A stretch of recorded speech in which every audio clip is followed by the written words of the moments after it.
So ito po yung MSG or tinatawag na bitsin. Very effective na gawing fertilizer. So ito yung first way po. So ang ating MSG mga guys, pampabulaklak, ito ng saha. So ito mga guys, based lang ito sa aking mga experience. So ayan mga guys, hindi po ako expert. So ito po sila mga guys, ayan po. As you can see, binudbud lang po natin. Ito yung tinatawag na sprinkle method mga guys. So ayan po yung pangalawa naman po ang isi-share ko po.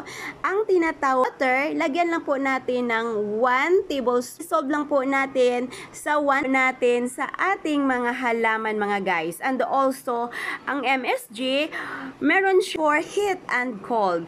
And also mga guys, meron din siyang nitrogen to help produce green leaves and stem. So ito na po mga guys yung ating aglonema na diniligan po natin. In this 5 liters of water, nilagyan ko lang siya ng 5 tablespoon salt. Ayan po, i-spray lang po natin mga guys. So ito po ang 3-way